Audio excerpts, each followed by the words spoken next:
Renungan Harian. Segala sesuatu ada di dalam hatimu.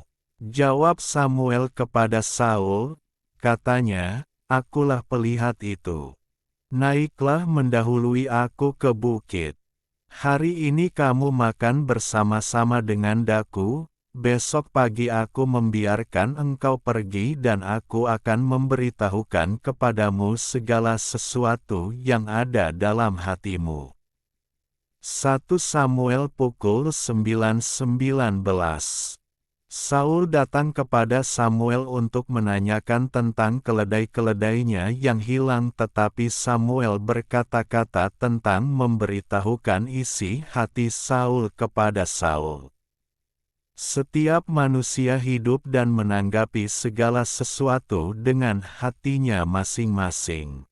Semakin baik, kata hati, seseorang tentang sesuatu, semakin baik hal itu diterima atau terjadi dalam hidupnya. Maksud Samuel terhadap Saul adalah untuk mengetahui isi hati Saul mengenai perkara Tuhan memilihnya menjadi raja atas bangsa Israel. Memberitahukan isi hatimu adalah tindakan yang akan dilakukan oleh Samuel untuk memberitahukan kenyataan kehidupan dan untuk mempersiapkan Saul mengemban tugas yang dipercayakan oleh Tuhan kepadanya. Saul ternyata tidak siap, dan karena itu kita tahu bahwa Saul tidak dikenal sebagai Raja Israel yang membawa Israel berjaya, melainkan bahwa ia menjadi raja yang mengecewakan Tuhan.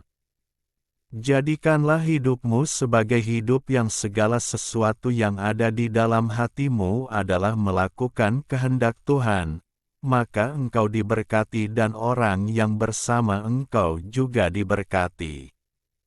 Sungguh, hatinya melekat kepadaku, maka aku akan meluputkannya, aku akan membentenginya, sebab ia mengenal namaku. Mazmur 91:14. Ilustrasi. Kisah dua benih di halaman. Seorang pemuda diberikan dua buah benih tanaman oleh seorang bijak. Benih pertama adalah benih bunga matahari yang besar, dan benih kedua adalah benih tanaman yang belum pernah ia lihat sebelumnya, kecil, keras, dan berwarna hitam pekat.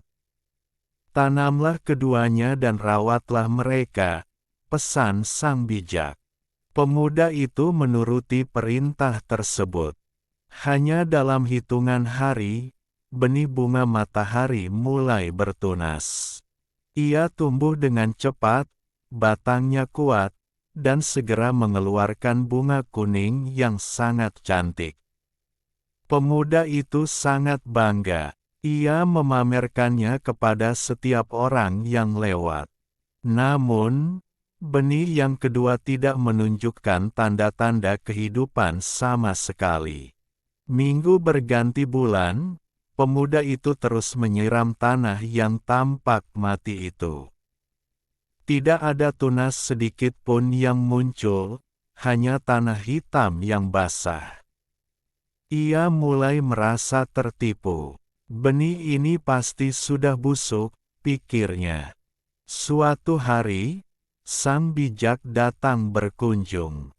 Pemuda itu protes. Dengan tenang sang bijak menjawabnya, "Tahukah kau apa yang sedang dilakukan benih itu di bawah sana?"